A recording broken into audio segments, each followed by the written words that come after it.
Бұл үйдің іші тым тыныш еді. Тіпті тыныштықтың өзі құлаққа ауыр естілетіндей. Күн сайын дәл осы уақытта шайдың буы бұрқырап, ас үйден ыдыс сылдыры естілетін. Ал қазір бос. Ерлан есікті баяу ашып кірді.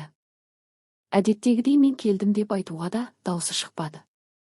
Айтқан күннің өзінде жауап болмайтынын білет. Үй бұрынғыдай емес. Ас үйдегі үстелдің үстінде бір ғана кесе тұр. Бұрын екеу еді. Бірі өзі үшін, бірі Айсұлу үшін.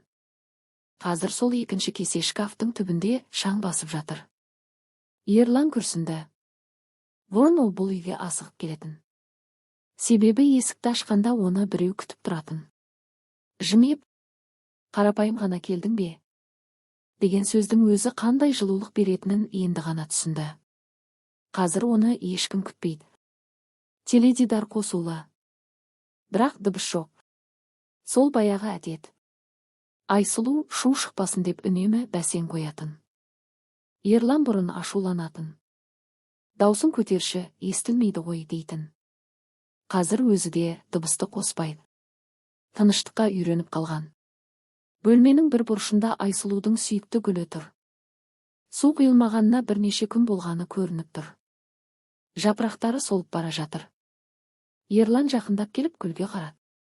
Саусақтарымен жапырағын сипады. Кешір деді сыбырлап. Ол тек гүлге емес, кешірімді басқаға айтып тұрғанын өзі де түсінді.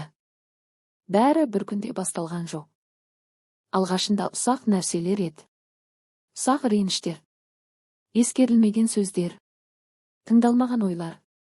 Сен мені мүлде түсінбейсің деген еді Айсұлу бір күні. Ерлан күлген. Артық ойлап жүрсің. Сол сөзден кейін бірдеңе үзілген еді. Бірақ ол байқамады. Уақыт өте келе Айсұлу үнсіз бола бастады. Бұрынғыдай сыр ашпайтын болды. Көзіндегі жылу да бәсеңдеді.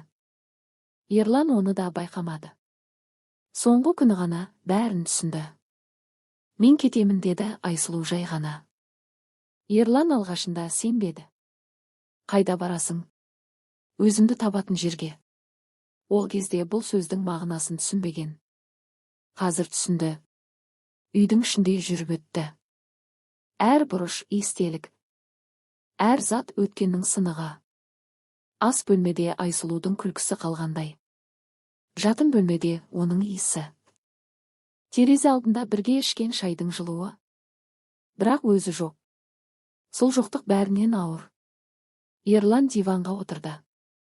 Телефонын алды. Айсұлудың нөмірі әлі өшірілмеген.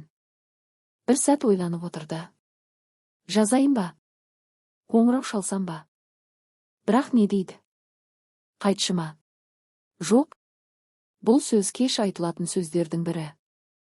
Ол басын екі қолымен ұстап отырды. Тыныш үйдің ішінде өз демінің дыбысы ғана естіледі. Сол сәтте ол бір шындықты түсінді. Әйелі жоқ үй, бұл жай ғана бос үй емес.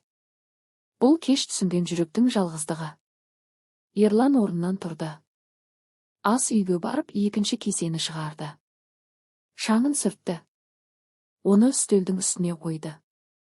Бос тұрса да, бәлкім бір күні бұл үйге қайтадан күлкі оралар. Бірақ ол үшін тек күтуі аз. Өзгеру керек. Ерлан терезеге қарады. Кеш батып барады. Қала шамдары жана бастады. Ал оның ішінде жаңа бір ой жанды. Кеш болса да бәрін түзетуге тырысу. Себебі кейбір үйлердің жарығы электрден емес, әйелдің жүрегінен жанып тұрады.